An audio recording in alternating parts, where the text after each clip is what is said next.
Eu cumprimento a todos com a paz do Senhor, prazer tê-los aqui novamente para darmos continuidade ao nosso estudo nas lições bíblicas da CPAD, terceiro trimestre de 2020, classe Jovens e Adultos, edição especial, título geral, Os Princípios Divinos em Tempos de Crise. Dessa vez nós vamos olhar a lição de número 12, Esdras e Neemias combatem o casamento misto. E aí, você gostando, já dá o seu like, tá bom? Se inscreve no canal, compartilha com outras pessoas para que eles também tenham acesso a esse material e eu possa produzir cada vez mais materiais de qualidades para vocês, como é o material que compõe esses slides. E também lembre-se de assistir ou ouvir a série Seja o Novo, minha série de podcast, que começa com o título Criados à Imagem de Deus. Você tem 3 episódios a partir do Gênesis para entender o que é a humanidade feita a partir da vontade de Deus, ok? E aí que a gente tem como objetivos específicos para essa lição são 1. Apresentar o combate de Esdras e Neemias com o casamento misto. 2. Explicar o porquê de um judeu não poder se casar com uma pagã. 3. Destacar a sobrevivência do povo judeu. 4. Aconselhar a respeito do casamento de crentes. E 5. Incentive a espera em Deus. Então, esses são os 5 objetivos específicos para essa lição. Ou seja, a lição toda tem que ser pensada com base no que o comentarista colocou aqui, ok? Aí a gente vai para a imagem que mostra o tema da lição, e o texto áureo diz: não vos prendais a um jugo desigual com os infiéis, porque que sociedade tem a justiça com a injustiça? E que comunhão tem a luz com as trevas? 2 Coríntios 6 e 14. E a verdade prática, o lar foi instituído por Deus para ser uma bênção, desde que seja observada a orientação divina na sua formação. E aí, a gente tem como leitura bíblica em classe esses 4 textos. Eu não coloquei a leitura aqui porque ela é muito extensa e ela pega todo o slide e fica faltando ainda. Então, tá aqui a indicação dos textos que devem ser lidos. Você abre a sua Bíblia e faz a leitura, ok?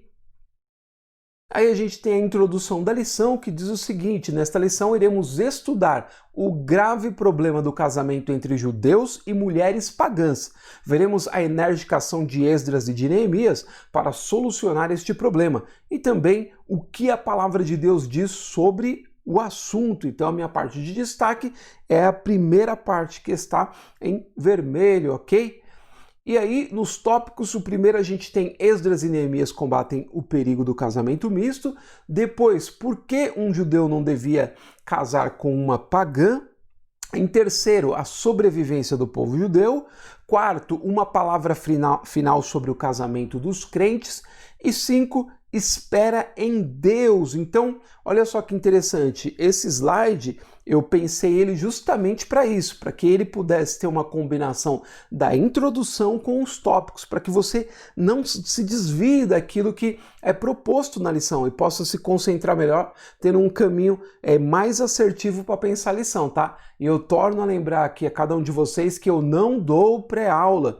O meu propósito aqui é oferecer dicas para que você possa tornar a lição mais enxuta no momento em que você, aluno, está estudando e você, professor, está preparando a lição. Então, quando você tem uma imagem como essa, você cria uma imagem mental que te ajuda a acelerar o processo de assimilação do conteúdo, ok? Então você está vendo tudo que vai se passar na lição aqui. Aí você consegue ter um caminho mais enxuto e objetivo para pensar a lição, tá bom? Então meu propósito é sempre esse. E aí, como dica para os professores de otimização do tempo em aula, coloquei o seguinte aqui, ó. Como o primeiro tópico tem 3 subtópicos, 20 minutos. No segundo tópico, 2 subtópicos, 10 minutos. O terceiro, ele não tem subtópicos. Então eu coloquei 10 minutos. O quarto, ele também não tem subtópicos, mas o assunto é mais denso. Então você pode gastar 20 minutos porque é uma parte do assunto que diz respeito mais ao nosso tempo. Então você pode concentrar esforços no tópico 4 porque fala da nossa realidade de hoje, ok? O que você tem do 1 até o 3 é apenas um comparativo, ok? Apenas algo para ser usado como referência de como o casamento deve ser disposto a partir da vontade de Deus. E aí no quarto tópico que a gente tem a nossa realidade trazida para a lição, ok? E o 5, um conselho principalmente para os jovens, tá? Espera em Deus. Então bacana nesse sentido, e a minha dica sempre para as pessoas procura a parte mais prática da lição, porque tem algumas partes que não interessa. Ela tem um interesse histórico, sim, mas na prática ela não tem relevância para a gente, como nós vamos ver mais à frente, ok? Então a gente vai para o primeiro, Esdras e Neemias combatem o perigo do casamento misto. A gente tem a ira e a reação de Esdras, o trecho que eu selecionei: manifestando sua profunda tristeza, rasgou seu vestido, sua capa e arrancou os cabelos, tanto da sua barba como de sua cabeça, e assentou-se atônito na praça. Ou seja, vendo a situação do envolvimento dos judeus com mulheres pagãs, essa foi a reação de Esdras, ok? E aí no 2, o efeito da atitude de Esdras foi imediato. Vamos ver aqui, trecho que eu selecionei. Secanias disse a Esdras: agora, pois, façamos concerto com o nosso Deus, de que despediremos todas as mulheres e tudo o que é nascido delas, conforme o conselho do Senhor e dos que tremem no mandato do nosso Deus, e faça-se conforme a lei. Ok? Esdras 10 e 3. E a gente tem no terceiro o arrependimento do povo. Então o que a gente tem aqui é esse trecho. Esdras levantou-se e ajuramentou a todos que fariam conforme as palavras de Secanias. E o povo jurou. Esdras 10 e 5. Então, o quadro que a gente tem aqui nesse tópico 1 é um quadro específico, ok? Do povo judeu dentro de uma época específica do período em que eles voltam da Babilônia para Jerusalém. E aí, o que a gente deve levar em consideração aqui não é ficar discutindo a situação deles porque ela não é aplicável no nosso tempo. Você não pode, por exemplo, pegar alguém que pertence ao seu círculo cristão, ok? Você tem lá um irmão lá que ele teve um problema no casamento, separou da primeira esposa, casou com outra mulher, teve um monte de filho e tá as duas famílias na igreja cooperando na mesma igreja. E isso acontece, tá? Eu conheço casos assim e vocês devem conhecer também. Então a ex-esposa coopera na mesma igreja, tá? O ex-esposo com a nova família também na nova igreja. E aí chega um pastor novo, né, e de repente fala: nós vamos fazer as coisas direito aqui. Pega você aí, despede essa segunda mulher que você pegou e volta para sua primeira, porque tá tudo errado. Não tem como fazer isso hoje. É uma outra realidade que a gente vive. Ou seja, se ele quiser abandonar a segunda família, ele tem que arcar com todos os compromissos da lei, né? Ele tem que dar pensão para os filhos, ele tem que dividir aquilo que ele tem com a nova esposa, ok? E mesmo assim ele não pode despedir ela para voltar com a anterior. Por quê? Porque aí é um divórcio que está fora do padrão estabelecido pelo Senhor, estabelecido no Velho Testamento e reafirmado pelo Senhor Jesus. Então é uma bagunça. Esse caso aqui não se aplica. Porque imagina só, eles já pegaram lá, despediram tudo, mulher, filho, foi tudo embora, para eles voltar ao que eram antes. Aí fica, nossos dias a gente podia dizer assim, aí fica fácil, né? Então, pra gente, a situação é diferente, então serve só de referência para não deixar chegar essa situação. Mas se chegou, não tem como reverter isso aqui, é muito complicado. E aí a gente passa para o segundo tópico: por que um judeu não devia casar com uma pagã? A gente tem no primeiro, Deus havia proibido o casamento misto, ok? O Deuteronômio, Êxodo, em Josué. A desobediência a esta ordem de Deus era um ato de rebelião. A finalidade desta proibição era evitar que o judeu viesse a seguir a religião de sua mulher pagã, ok? Tem todo sentido isso. E no 2, a história de Israel registra vários exemplos das consequências nefastas do casamento misto. A gente tem a situação de Salomão, eu só coloquei a dele aqui, tá bom? Tem a parte B também.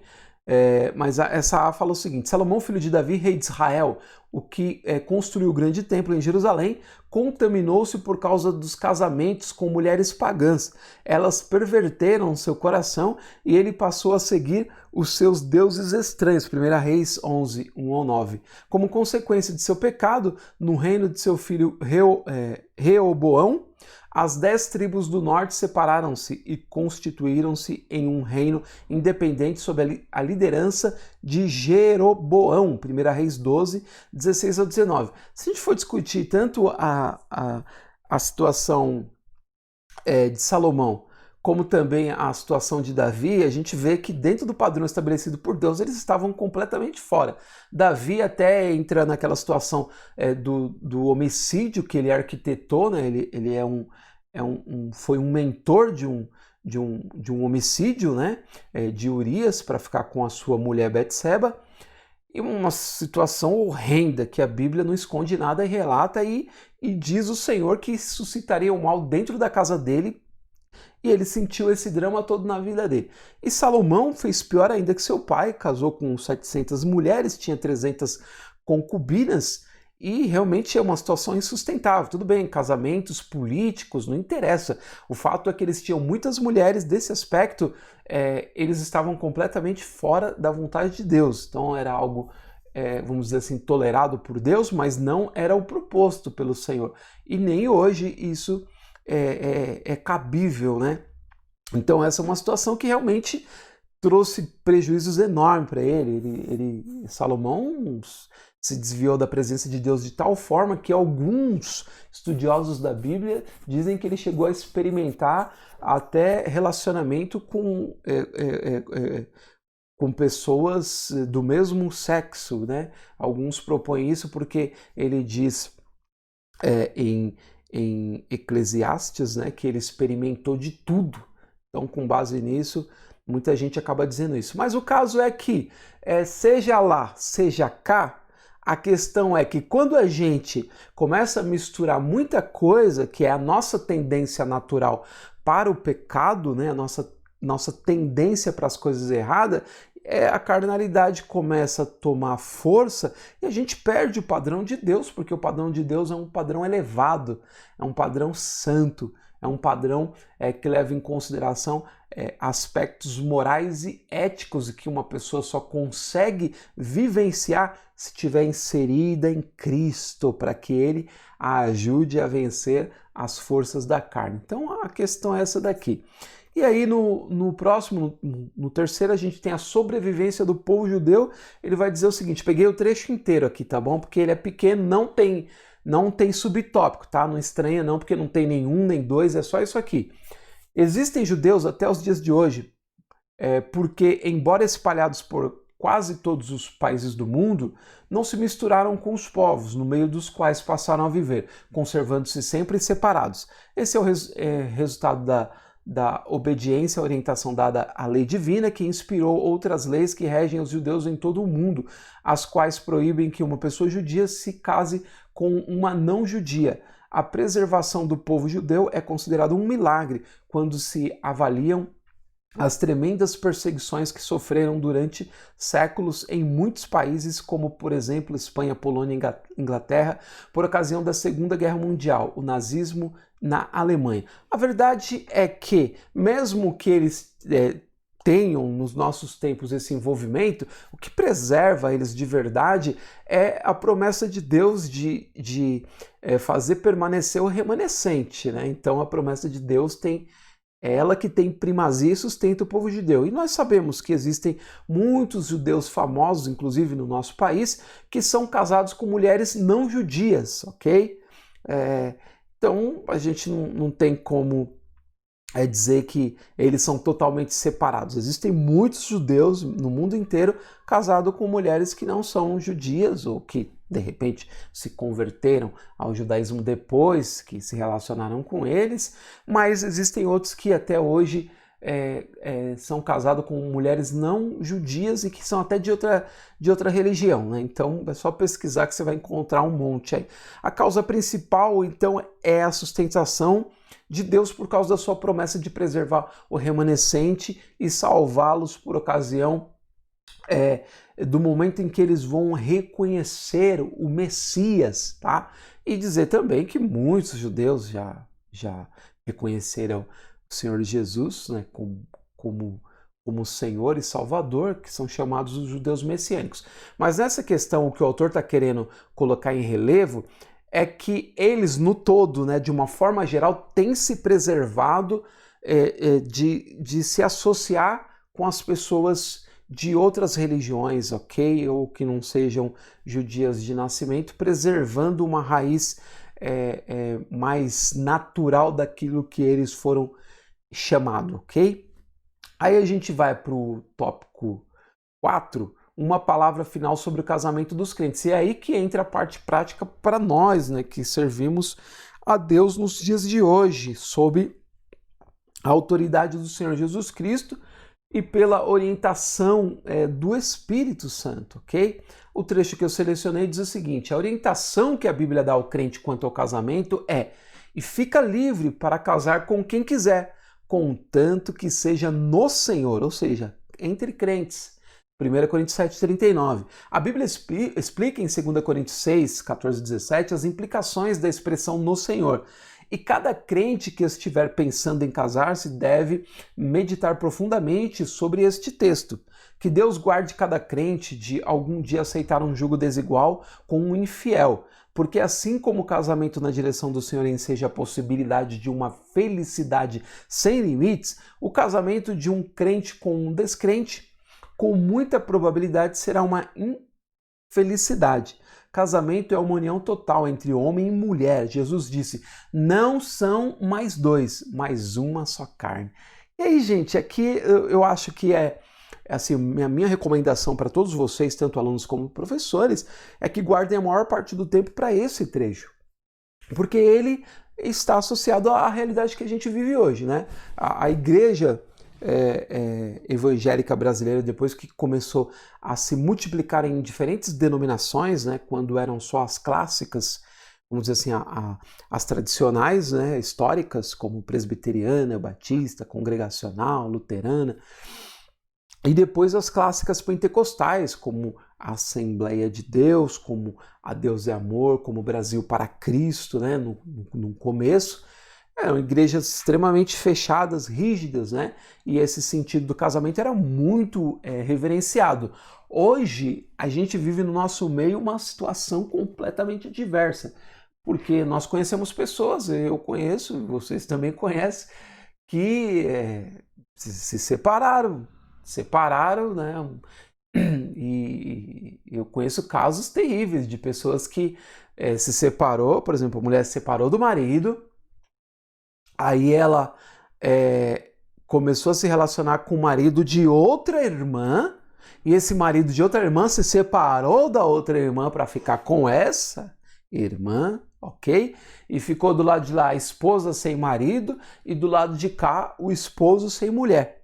E aí, né, esse novo casal se uniu e depois de um tempo já estava de novo aí vamos dizer assim, na obra, entendeu? Já participando normalmente e os outros tiveram que se virar, né? Casa de novo e se vira. Então é um caso complicadíssimo desse ponto de vista que a gente está discutindo. Por quê? Porque traz justamente esse tipo de transtorno para o nosso meio. Já, primeiro, a questão dessa banalização, né, do casamento e essa debandada para a questão do divórcio, né? Muitos divórcios acontecendo. E depois essa coisa de estarem surgindo novos casais dentre os próprios irmãos da igreja, né? Como se tudo tivesse normal, né? Acabou com um, começa com o outro, que eu conheci numa campanha, que eu conheci no monte, que eu conheci num aniversário de mocidade, que eu fui frequentar a igreja e gostei, aí acabei com um, comecei com o outro. Então é complicado. E a outra questão é a união, né? O casamento de pessoas cristãs com não cristãos, que tem se tornado uma rotina, né? Entre os jovens, a gente lembra que sempre teve essa angústia, né, por parte dos jovens, porque começa período de escola, faculdade, trabalho, aí conhece uma pessoa não crente e não consegue se desvencilhar daquilo, é muito difícil, surge uma questão de paixão, uma série de dificuldades. Eu quero me colocar também no lugar das pessoas que passam por isso, né? E aí aquela situação de fraqueza, e você fala, não, eu vou tentar porque eu tô gostando dessa pessoa, e eu vou conseguir, vou fazer de tudo para levar ela para o Senhor, né? E uns conseguem, são raros os casos, né, que conseguem e o casamento continua fluindo bem, e outros realmente casam-se e o cônjuge nunca, nunca se firma na presença de Deus. Às vezes até frequenta alguns cultos, mas é uma pessoa assim difícil, que às vezes bate na esposa, outras vezes trai a esposa ou o esposo com frequência, né? Tô indo, tô junto, tá comigo. Só que a pessoa pega todas as consequências do tipo de pessoa que o seu cônjuge é. E aí tem que aguentar adultério, adultério, adultério, adultério, adultério, em cima de adultério até o fim da vida, ou às vezes às vezes uma pessoa boa também, né? Não tem problema nenhum com nada, mas não se firma na igreja, fica como um peso morto na vida daquela pessoa que é chamada por Deus. E a gente tem outros casos que a pessoa desvia, né? Ela vai tentar trazer a pessoa para a igreja e a pessoa que leva ela para o mundo. E às vezes vai parar em lugares terríveis. Então a gente tem N situações que envolvem isso e que são extremamente complexas. Tá? É caso a caso, né? Mas a verdade é que para aqueles que estão na presença do Senhor, o conselho é: espera em Deus, vamos preservar aquilo que ele nos tem dado. E aqueles que já se enrolaram todo e estão de volta, pede misericórdia a Deus, porque as consequências você vai ter que carregar. Se você tem uma nova família e agora você voltou para a presença do Senhor com essa nova família e tinha uma família anterior, você não vai fazer que nem o povo do tempo de Êxodo. Você não vai largar sua família nova para ir para a antiga, mesmo porque a antiga já se reformou em uma outra família. Você vai ter que aguentar as consequências de ter sabedoria para manter os relacionamentos e levando, que nem aconteceu com Davi. As consequências do que ele fez foi pro resto da vida. E a gente tem que se adaptar, porque Deus perdoa os nossos pecados, mas ele não tira as nossas consequências. A gente tem que assumir. Né, como a história de que não existe ex-filho, né? Filho é para sempre. Existe ex-casamento, mas ex-filho não. O filho é para sempre. Então, não vou aqui legislar sobre a situação pessoal de cada um, mas o fato é que a recomendação aqui é para que a gente mantenha o casamento entre nós, né? Entre os nossos pares, pessoas que também acreditam e confessam o Senhor Jesus, para que a gente tenha uma vida dentro dos padrões que Deus deseja para a nossa vida. É claro que alguém vai dizer assim, mas também tem um monte de casal de crente aí que é só a graça, né? É verdade. Tem casais de crente que só faltam se matar, né? Pessoas que têm um relacionamento péssimo, horrível, que se tratam mal, que não se respeitam, que na igreja parecem ser uma coisa, mais em casa como cão e gato, né? Como se diz. Então tem um monte de situação, e aí não envolve só a questão do casamento, envolve questão de temperamento, envolve questão de compreensão da palavra de Deus, envolve questão de sensibilidade, respeito pelo outro, de parceria, de cumplicidade, uma série de coisas que muita gente não está nem aí. E aí o casamento, do ponto de vista do relacionamento entre esposo, esposa e família, vai por água abaixo, mesmo eles sendo fervorosos na igreja, né? Então é um monte de situação complicada, fica aí a batata quente para cada um de vocês pensar essa situação e discutir sobre ela. E aí a gente vai para o último tópico 5, espera em Deus. E aqui é um conselho, né, do comentarista, eu peguei o trecho inteiro também para finalizar. Ele diz o seguinte: findamos este estudo sobre o casamento misto, onde a palavra de Deus é muito clara neste apelo. Espere em Deus. Jovem, O seu desejo de ter um lar e experimentar a riqueza do amor de um companheiro ou de uma companheira é natural. Lembra-te de que Deus ouve a oração. Olha que coisa linda. Então continua buscando firme, forte e de olho. Né? De olho, procurando uma bênção, olhando. Eu aprendi uma coisa cedo, eu acho que vocês já ouviram isso também. A gente sempre é aconselhado. Hoje eu sou casado há 16 anos, eu tenho 2 filhos, um de 11 e um de 3, até que o Senhor tem nos sustentado. Tem os problemas do meu casamento, como qualquer outra pessoa tem, né? Um casamento normal, não tem nada de blindagem, de perfeição, não tem nada disso não. Tem de fé e de a cada dia a busca pela parceria, pela compreensão de um para com o outro, entendeu? Não tem nada de blindagem não. E aí a gente sempre ouve o conselho, né? A gente aprendeu a dar esse conselho também para as pessoas. Se você está procurando um namorado, você que é moça, e você que é moço procurando uma namorada na igreja e começou a conhecer uma pessoa, vai saber como aquela pessoa trata os pais dentro de casa. Faz uma visitinha lá, vê como trata o pai, como trata a mãe. Quando tiver a oportunidade de ficar sozinho com um dos dois, pergunta sobre a pessoa, conversa com os irmãos, com as pessoas próximas, para ver se aquela pessoa não é um bocudo dentro de casa, um respondão, um falador de gíria para pai e para mãe, uma pessoa que não ajuda, às vezes trabalha fora e não ajuda no orçamento da casa, às vezes está em casa e não ajuda na arrumação, na preservação da casa, e todas essas coisas, fica de olho. Se não tiver um padrão bom, sai fora, porque isso aí vai te dar prejuízo. Com toda certeza. Vai ver se o jovem arruma a cama dele, se lava o tênis dele, se não fica resmungando para a mãe, se obedece quando o pai e a mãe aconselham. Se for fora disso, sai fora, porque vai sobrar para você.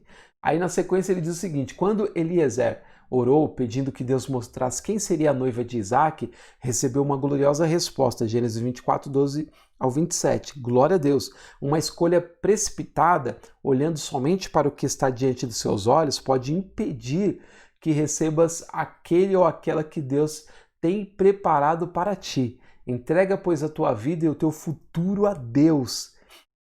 Faz que o solitário viva em família. Deus que trouxe a companheira para Adão poderá fazer isto por ti. Espera no Senhor. Você que é moça, você que é moço. Espera, mas espera assim, confiando que o Senhor vai preparar, mas vai olhando, viu? Vai se relacionando, conversa com as pessoas, conheça outros jovens, procura assim, é isso que você deseja, procura realmente ter um namorado, ter uma namorada, mas procura alguém que realmente seja compromissado com Deus, compromissado com o trabalho, compromissado com a família. Não busca gente preguiçosa, não quer estudar, não quer trabalhar. Hoje as moças estudam mais, viu?